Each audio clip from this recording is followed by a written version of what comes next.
Knight takes d5 is no good here because of queen c2. So e takes d5, bishop to d7, and now, for instance, rook to b3, and it's probably roughly equal. Maybe white's a touch more comfortable, but black has prospects too. And even if he loses the b4 pawn, he may have some kind of quasi-Benko gambit type compensation. Additionally, he can maybe play f5, and with his bishop pair, decent pawn center, and a lot of open files to work with on the queen side. Well, both sides have a lot of open files on the queen side, but in the longer term, maybe it can benefit black. So I'm not sure what's going on here, but I would say that it's roughly equal. Okay, so this is what I think Ponomariov should have played. It looks to me like b5 would have been a good option. Instead, he played king to h7, and this was kind of a bit of prophylaxis, or let's say preemptive defense to the idea of knight to f5. I mean, Ponomariov doesn't want to give up his bishop on e6, because, again, if he does that, he's weakening d5 further. He's giving up one of his defenders, and he's losing the bishop pair. So between those 2 points, it's not so appealing. Well, if he's not going to take, he's got to do something about this pawn on d6. So we played rook to c6, and now Fedorchuk plays b3. The threat is bishop to a3, piling up some more on this and preparing to double on the d file. So this position could get really unpleasant for black. And here, in fact, I think black has to admit the failure of his strategy and play bishop takes f5. So it's not something he wants to do, but I think just as a tactical matter of fact, he has to. Although, all the same, white has a nice position. He can play rook to g3, or perhaps bishop to a3, and maybe next rook to g3, or simply rook a to d1. And clearly white's position is the more comfortable, although it's not winning yet. So it's just better, but nothing decisive at this moment. However, Ponomariov chose not to give up the bishop, but to play bishop a5, pressuring the knight on c3. And this looks pretty sensible. I mean, if the knight retreats, then, well, queen takes c2, of course, if nothing else. If the bishop goes to b2, then at least the bishop's not pointing at black's king side any longer. And black, I think, is just expecting that this is just a useful developing move to play. He gets the bishop back into the game, and then he can decide what to do next.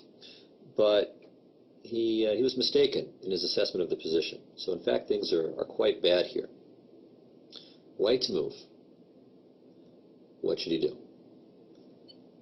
Okay, the answer, knight takes g7. And this is just a crusher. And the funny thing is, let's look at this position again. I mean, we've had this battle going over the d5 square and the d6 square, and everything has been kind of aimed at the center. So you can see, I mean, black has a real cluster of pieces either in or aimed at the center, and his bishop is helping in the fight by trying to get rid of the knight that hits d5.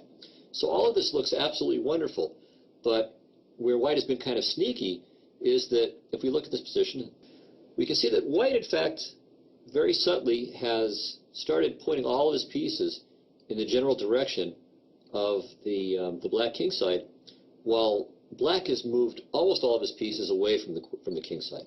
So it's not surprising then that knight takes g7 is just crushing. All right, let's look at some variations here. Okay, if bishop takes on c3, queen takes f6 is probably going to be good. Bishop takes a1, queen h6 check, king to g8. And now I can't really imagine anything not winning here, but I suspect knight takes e6 is simplest. The threat is queen to g7 mate, and if f takes e6, then queen g6 check, king h8, and then rook to h3 is checkmate. All right, so that's a pretty simple line, but it's important. Black is going up a rook, so it's necessary that white has something good there. Okay, so bishop takes c3 is not going to save black. Well, king takes g7 is the only other thing to try, so that's what Ponomariov did. And now, another nice little sacrifice, bishop takes h6 check. Okay, if king takes h6, this is really easy.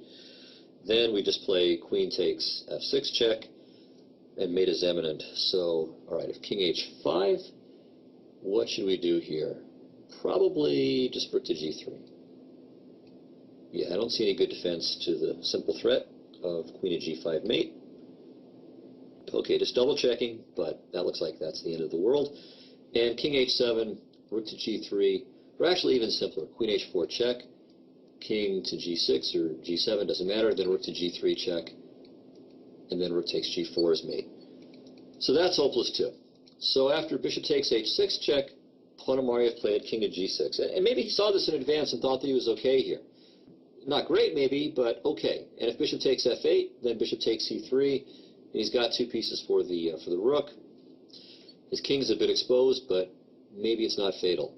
But Fedorchuk found a nice move here that ensured that his attack would be decisive.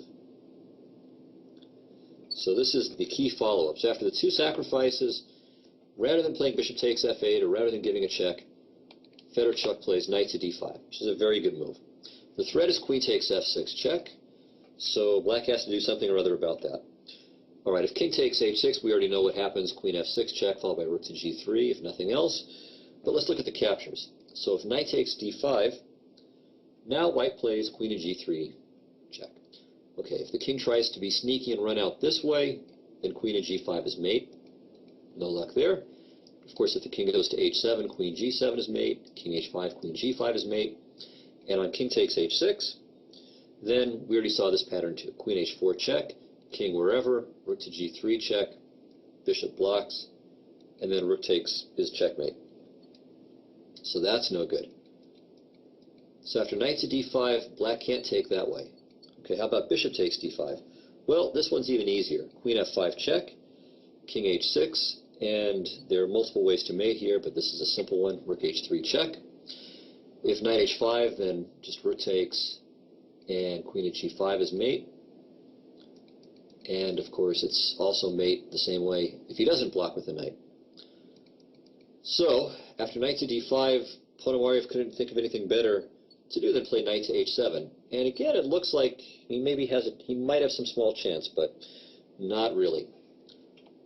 Queen to g3 check. And what now? King takes.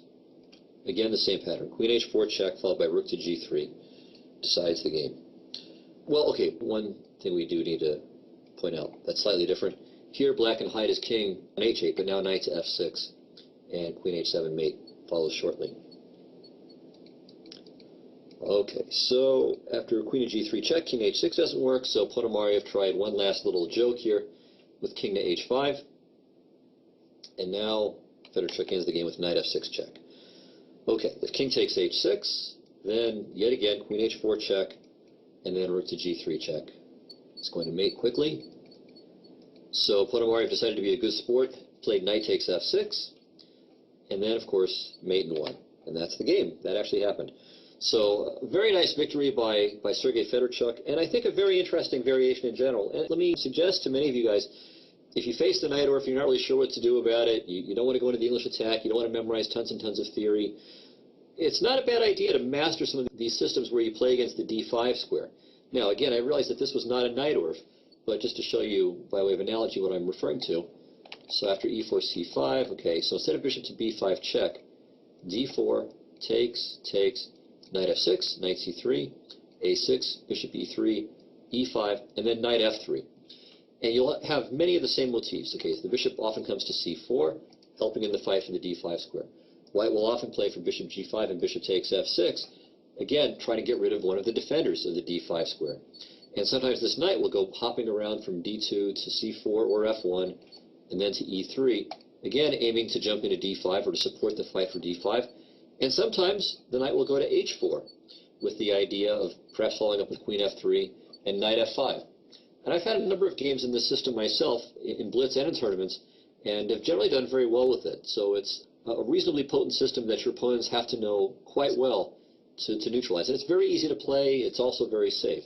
So even though I think with best play black equalizes, and similarly perhaps in the game, in that system black could have equalized, all the same, he's under a lot of pressure. And we saw that black was so concerned with the weaknesses of d5 and of d6, and of trying to get some kind of counterplay somewhere, that his search for counterplay ended up leaving him just hopelessly weak on the king side, and Fedorchuk was able to crush him with a very nice, although relatively simple and straightforward attack. And if this happened to one of the greatest players in the world, to a former world champion like Ruslan Ponomariov, then it can certainly happen to our opponents. So I hope you enjoyed this. I hope you can use it, and I will see you next time. So this is FIDE Master Dennis Monokroussos, signing off for ChessLecture.com. Bye-bye.